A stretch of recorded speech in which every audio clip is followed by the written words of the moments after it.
আল্লাহ সুবহানাহু ওয়া তাআলার কাছে এত গুরুত্বপূর্ণ একটি ইবাদত, যার ভিতরে নামাজ নাই তার কোনো আমল আল্লাহ সুবহানাহু ওয়া তাআলার কাছে কবুল হবে না। নামাজ ব্যতীত কোনো আমল আল্লাহ সুবহানাহু ওয়া তাআলার কাছে গ্রহণযোগ্য হবে না। নামাজ ছাড়া যতই দোয়া আমরা করি না কেন, নামাজ ছাড়া যত আমল আমরা করি না কেন, নামাজ ছাড়া যত ইবাদত আমরা আল্লাহ সুবহানাহু ওয়া তাআলার কাছে করি না কেন, কোনো আমলে কোনো দোয়াই আল্লাহ সুবহানাহু ওয়া তাআলার কাছে কবুল হবে না। আজ হলো ইয়াউমুল জুমা, জুমার দিন। জুমার নামাজের অনেক ফজিলত, জুমার দিনের অনেক ফজিলত রয়েছে। ঈদুল আজহা, ঈদুল ফিতর মুসলমানদের দুইটি বড় বড় ঈদ, কুরবানির ঈদ এবং রমজান মাসের ঈদ। এই রমজান মাস শেষ হওয়ার পরে, এক মাস রোজা রাখার পরে ঈদের দিন মানুষের যতটুকু আনন্দ উল্লাস, ঈদের খুশি, ঠিক তেমনিভাবে এই জুমার দিনও মানুষের জন্য ঈদের দিনের মতো খুশির দিন। সুবহানাল্লাহ। কাদের জন্য খুশি? রমজান মাসে যেমন যারা পুরো একটি মাস যারা রোজা রেখেছে, তারাবির নামাজ আদায় করেছে, আল্লাহর ইবাদত করেছে, তাদের জন্য যেমন ঈদের দিন খুশির দিন, তাদের অন্তরে যেমন ঈদের দিন খুশি, ঠিক তেমনিভাবে পুরো এক সপ্তাহ পর্যন্ত যারা 5 ওয়াক্ত নামাজ আদায় করেছে, 5 ওয়াক্ত নামাজ আদায় করেছে, আল্লাহর হুকুম মেনে চলেছে, তাদের জন্য এই জুমার দিনও তাদের জন্য খুশির দিন। বড় আওয়াজ দিয়ে বলি সুবহানাল্লাহ। জুমার ফজিলত, জুমার দিনের ফজিলত অনেক। আল্লাহ হাবিব সাল্লাল্লাহু আলাইহি ওয়াসাল্লাম অসংখ্য হাদিসের ভিতরে জুমার দিনের ফজিলত আল্লাহর হাবিব সাল্লাল্লাহু আলাইহি ওয়াসাল্লাম বর্ণনা করেছেন। আল্লাহ সুবহানাহু ওয়া তাআলা জুমার দিনের ব্যাপারে, জুমার দিন যে এত গুরুত্বপূর্ণ, জুমার দিন যে এত ফজিলতপূর্ণ, আল্লাহ সুবহানাহু ওয়া তাআলা জুমার নামক একটি সূরাও আল্লাহ সুবহানাহু ওয়া তাআলা নাজিল করেছেন। সুবহানাল্লাহ। কত গুরুত্বপূর্ণ হলে, কত দামি হলে আল্লাহ সুবহানাহু ওয়া তাআলা একটি সূরা নাজিল করতে পারে। এই জুমার দিনের ব্যাপারে আল্লাহ সুবহানাহু ওয়া তাআলা একটি সূরা নাজিল করেছেন। সেই সূরাটির নাম হলো সূরাতুল জুমা। জুমা নামক একটি সূরা আল্লাহ সুবহানাহু ওয়া তাআলা নাজিল করেছেন। এই সূরার ভিতরে জুমার দিনের করণীয়, জুমার দিনে কি কি করণীয় রয়েছে আল্লাহ সুবহানাহু ওয়া তাআলা তা বর্ণনা করেছেন। এবং আল্লাহর হাবিব সাল্লাল্লাহু আলাইহি ওয়াসাল্লাম হাদিসে কারীমের ভিতরেও জুমার দিনের ফজিলত, কোন কোন আমল করলে জুমাবারে আপনি ফজিলত, আপনার সওয়াব বেশি হবে, আল্লাহ সাল্লাম হাদিসে কারীমের ভিতরে তাও বর্ণনা করে দিয়েছেন। বড় আওয়াজ দিয়ে বলি সুবহানাল্লাহ। আল্লাহ সুবহানাহু ওয়া তাআলা সূরা জুমার ভিতরে আল্লাহ সুবহানাহু ওয়া তাআলা বর্ণনা করেছেন। আল্লাহ সুবহানাহু ওয়া তাআলা বলেছেন, বিসমিল্লাহির রহমানির রহিম, ইয়া আইয়ুহাল্লাযীনা আমানু ইযা নুদিয়া লিস-সালাতি মিন ইয়াউমিল জুমআহ। আল্লাহ সুবহানাহু ওয়া তাআলা বলেছেন, ইয়া আইয়ুহাল্লাযীনা আমানু ইযা নুদিয়া লিস-সালাতি মিন ইয়াউমিল জুমআহ। জুমার দিনের কথা আল্লাহ সুবহানাহু ওয়া তাআলা বলেছেন, হে ঈমানদারগণ, জুমার দিনে যখন তোমাদেরকে ডাকা হবে, ফাসআউ ইলা যিকরিল্লাহ। আল্লাহ সুবহানাহু ওয়া তাআলা বলছেন, জুমার দিনে যখন তোমাদেরকে ডাকা হবে, কিসের জন্য? জুমার নামাজের জন্য তোমাদেরকে ডাকা হবে, জুমার সালাতের জন্য তোমাদেরকে যখন আহ্বান করা হবে, মসজিদের মাইকে যখন জুমার নামাজের জন্য তোমাদেরকে ডাকবে, আহ্বান করবে, তখন তোমরা আল্লাহর স্মরণের প্রতি ধাবিত হও। সুবহানাল্লাহ।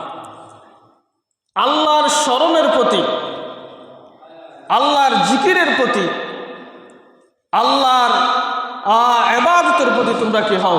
ধাবিত হও। সমস্ত কাজ শেষ। জুমার যখন আজান হবে, জুমার জন্য যখন মসজিদে আজান দেওয়া হবে, তখন সমস্ত কাজ শেষ। তখন আল্লাহ সুবহানাহু ওয়া তাআলা বলছেন, ফাসআউ ইলা যিকরিল্লাহি ওয়া যারুল বাইআ। আল্লাহ সুবহানাহু ওয়া তাআলা বলছেন, তোমরা মসজিদে যখন জুমার নামাজের আজান হবে, তখন আল্লাহর জিকিরের প্রতি ধাবিত হও এবং তোমাদের ব্যবসা বাণিজ্য সব কিছু বন্ধ করে দাও। সুবহানাল্লাহ। এগুলো কি আমার কথা না আল্লাহর কথা? আল্লাহর কথা। আল্লাহ সুবহানাহু ওয়া তাআলা বলছেন,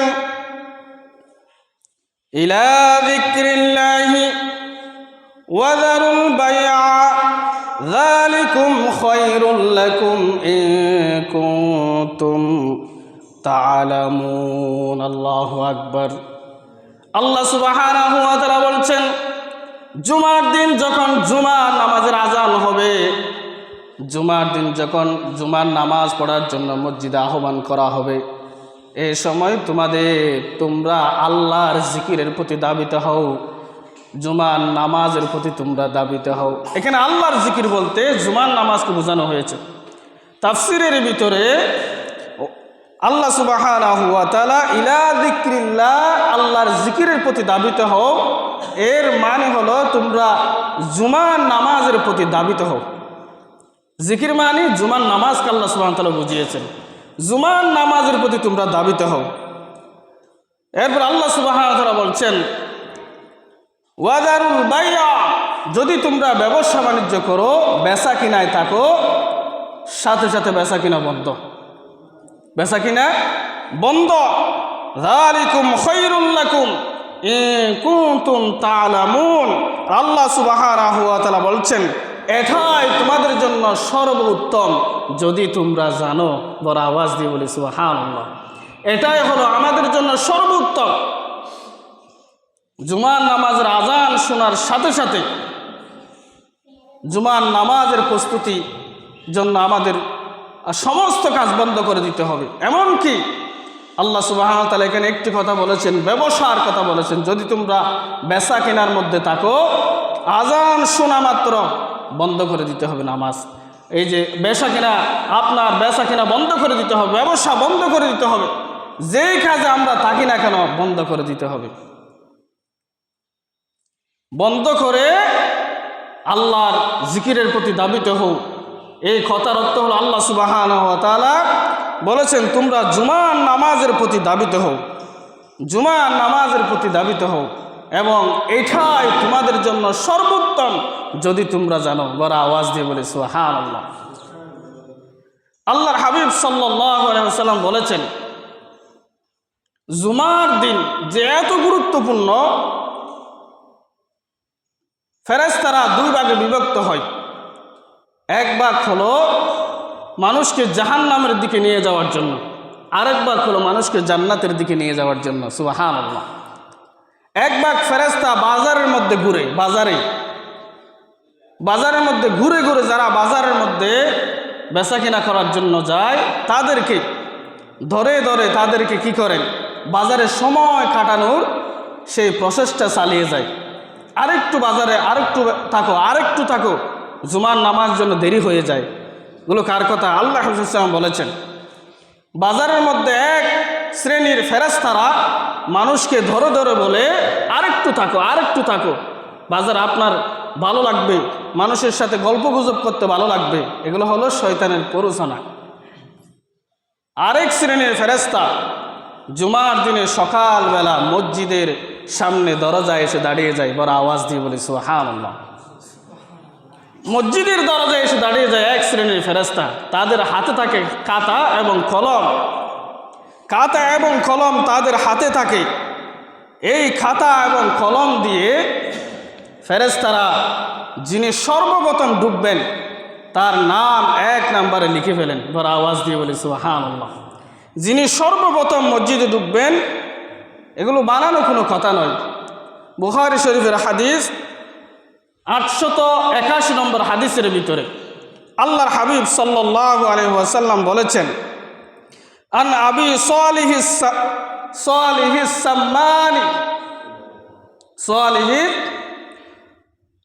সাম্মান হযরতে সালমান রাদিয়াল্লাহু তাআলা আনহু বলেন যে জুমার দিন অধিকাংশ ফেরেশতা মসজিদের দরজায় এসে দাঁড়িয়ে যায়। তারা মসজিদের দরজায় এসে আন আবি হুরায়রা রাদিয়াল্লাহু তাআলা আনহু আন্না রাসূলুল্লাহি সাল্লাল্লাহু আলাইহি ওয়াসাল্লাম, আল্লাহর হাবিব সাল্লাল্লাহু আলাইহি ওয়াসাল্লাম বলেছেন, ক্বালা মান ইগতাসালা ইয়াউমুল জুমআ গুসালাল জানাবাতি, যে ব্যক্তি জনাবতের গোসলের মতো গোসল করে, জনাবতের গোসল হলো ফরজ গোসলের মতো, যে ব্যক্তি উত্তম রূপে গোসল করে বাড়ি থেকে বের হয়ে মসজিদে আসে, সুম্মা রাহা ফাকান্নামা কাররাবা বাদানাহু, আল্লাহর হাবিব সাল্লাল্লাহু আলাইহি ওয়াসাল্লাম বলেছেন, সর্বপ্রথম যিনি উত্তম রূপে গোসল করে মসজিদে প্রবেশ করবে তার নাম 1 নম্বরে লেখা হবে, এবং সে একটি উট কুরবানি দিলে যতখানি, একটি উট সাদকা করলে যতখানি সওয়াব, তার আমলনামায় আল্লাহ সুবহানাহু ওয়া তাআলা ততখানি সওয়াব লিখে দেবেন। বড় আওয়াজ দিয়ে বলি সুবহানাল্লাহ। এরপর আল্লাহর হাবিব সাল্লাল্লাহু আলাইহি ওয়াসাল্লাম বলেছেন, ওয়ামান রাহা ফিস সাআতিস সানিয়াতি ফাকান্নামা কাররাবা বাকরাতুন, আল্লাহর হাবিব সাল্লাল্লাহু আলাইহি ওয়াসাল্লাম বলেছেন, 2 নম্বরে যিনি মসজিদে প্রবেশ করবেন, আল্লাহর হাবিব সাল্লাল্লাহু আলাইহি ওয়াসাল্লাম বলেছেন, সে একটি গরু সাদকা করলে যতখানি সওয়াব, আল্লাহ সুবহানাহু ওয়া তাআলা তার আমলনামায় ততখানি সওয়াব লিখে দেবেন। একটি গরু, বাকারাতুন মানে হলো গরু, একটি গরু সাদকা করলে যতখানি সওয়াব, আল্লাহর হাবিব সাল্লাল্লাহু আলাইহি ওয়াসাল্লাম বলেছেন, তার আমলনামায় 2য় নম্বরে যিনি ঢুকবেন তার আমলনামায় ততখানি সওয়াব আল্লাহ সুবহানাহু ওয়া তাআলা লিখে দেবেন। এরপর আল্লাহর হাবিব সাল্লাল্লাহু আলাইহি ওয়াসাল্লাম বলেছেন, মান রাহা ফিস সাআতিস সালিসা, 3য় নম্বরে যিনি মসজিদে প্রবেশ করবেন, ফাকান্নামা কাররাবা কাবাশান আকরানা, আল্লাহর হাবিব সাল্লাল্লাহু আলাইহি ওয়াসাল্লাম বলেছেন, সে 3 নম্বরে যিনি প্রবেশ করবেন, একটি শিংওয়ালা ছাগল দুম্বা সাদকা করলে যতখানি সওয়াব, আল্লাহ সুবহানাহু ওয়া তাআলা তার আমলনামায় ততখানি সওয়াব লিখে দেবেন। বড় আওয়াজ দিয়ে বলি সুবহানাল্লাহ। শিংওয়ালা দুম্বা বা ছাগল সাদকা করলে যতখানি সওয়াব, 3 নম্বরে যিনি মসজিদে প্রবেশ করবেন তার আমলনামায় ততখানি সওয়াব আল্লাহ সুবহানাহু ওয়া তাআলা লিখে দেবেন। এরপর আল্লাহর হাবিব সাল্লাল্লাহু আলাইহি ওয়াসাল্লাম বলেছেন, ওয়ামান রাহা ফিস সাআতির রাবিয়াতি ফাকান্নামা কাররাবা দাজাজাতুন, আল্লাহর হাবিব সাল্লাল্লাহু আলাইহি ওয়াসাল্লাম বলেছেন, 4র্থ নম্বরে যিনি মসজিদে প্রবেশ করবেন, আল্লাহ সুবহানাহু ওয়া তাআলা তার আমলনামায় দাজাজাতুন অর্থ হলো মুরগি, একটি মুরগি সাদকা করলে যতখানি সওয়াব, আল্লাহ সুবহানাহু ওয়া তাআলা তার আমলনামায় ততখানি সওয়াব লিখে দেবেন। একটি মুরগি, আপনার সিরিয়াল যত পিছনে যাবে সওয়াবের মাত্রা তত কমে যাবে। সিরিয়াল আপনার যত পিছনে যাবে সওয়াবের মাত্রা ততই আপনার কমে যাবে।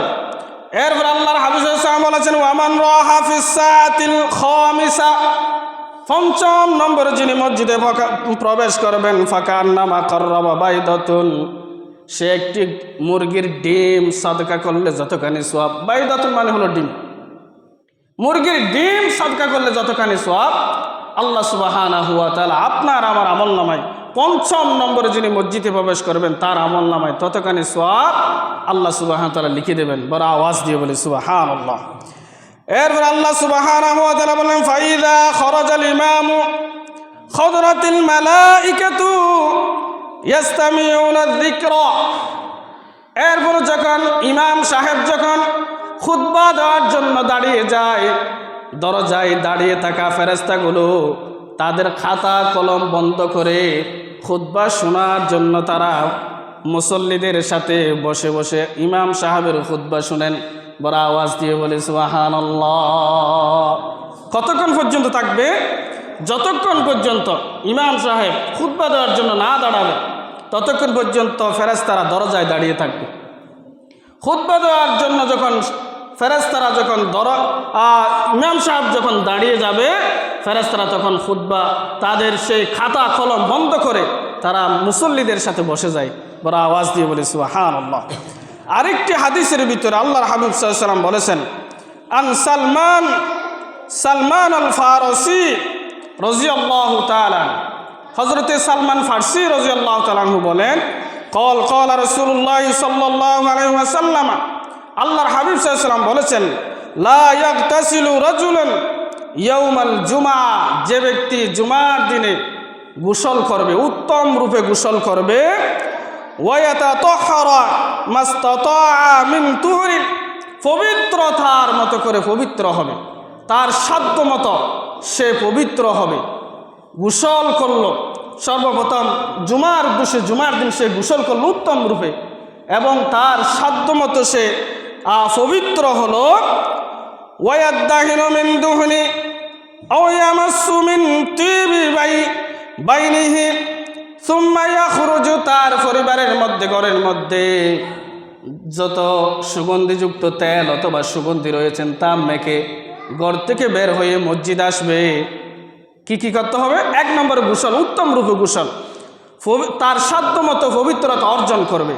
ঘরের মধ্যে যেরকম সুগন্ধিযুক্ত জিনিস আছে সেরকম সুগন্ধিযুক্ত জিনিস সে ব্যবহার করে জুমার নামাজে আসবে এবং ফালা ইউফাররিকু বাইনা ইসনাইনি, মসজিদে এসে দুইজনকে আলাদা করবে না, ফারক করবে না। দুইজনকে কি করবে না? ফারক করবে না। মসজিদে আসার পরে এই যে আপনারা একসাথে বসেছেন, পিছন থেকে একজন এসে আপনাদেরকে ফারক করে সামনে যায় না? আল্লাহ হাফিজ সাল্লাম এই কথা বলেছেন, ফালা ইউফাররিকু বাইনা ইসনাইনি, দুইজনকে যে ব্যক্তি ফারক করবে না, সুম্মা ইউসাল্লি মা কুতিবা লাহু, এবং নামাজের স্থানে বসে নামাজ আদায় করবে।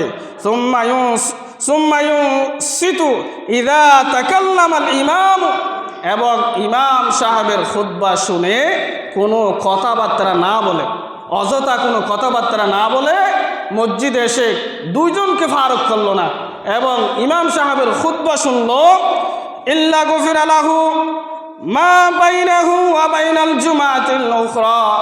আল্লাহর হাবিব সাল্লাল্লাহু আলাইহি ওয়াসাল্লাম বলেছেন, এক জুমা থেকে অন্য জুমা পর্যন্ত তার যত সমস্ত গুনাহ হয়েছে সমস্ত গুনাহ আল্লাহ সুবহানাহু ওয়া তাআলা ক্ষমা করে দিবেন। বড় আওয়াজ দিয়ে বলে সুবহানাল্লাহ।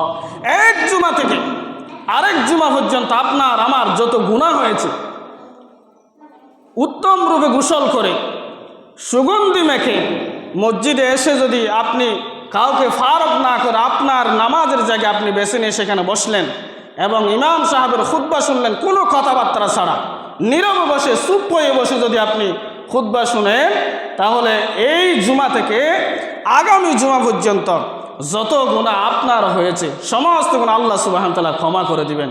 বড় আওয়াজ দিয়ে বলি সুবহানাল্লাহ। শুধু তাই নয়, এই জুমার ব্যাপারে আল্লাহর হাবিব সাল্লাল্লাহু আলাইহি ওয়াসাল্লাম অসংখ্য হাদিসের ভিতরে জুমার কথা বলেছেন। আল্লাহর হাবিব সাল্লাল্লাহু আলাইহি ওয়াসাল্লাম বলেছেন, ইয়াউমুল জুমআতা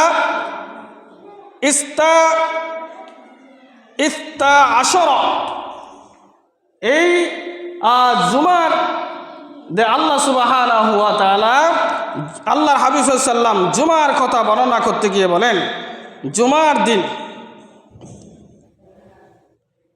যেই ব্যক্তি জুমার দিন ঘর থেকে বের হয়ে মসজিদে আসবে, আল্লাহর হাবিব সাল্লাল্লাহু আলাইহি ওয়াসাল্লাম বলেছেন, সুন্দর করে বসে কোনো কথাবার্তা ছাড়া, কোনো কথা নাই, ইমাম সাহেবের খুতবা শুনলো, এরপরে নামাজ আদায় করলো, আল্লাহর হাবিব সাল্লাল্লাহু আলাইহি ওয়াসাল্লাম বলেছেন তার সমস্ত গুনাহ আল্লাহ সুবহানাহু ওয়া তাআলা ক্ষমা করে দিবেন। বড় আওয়াজ দিয়ে বলি সুবহানাল্লাহ।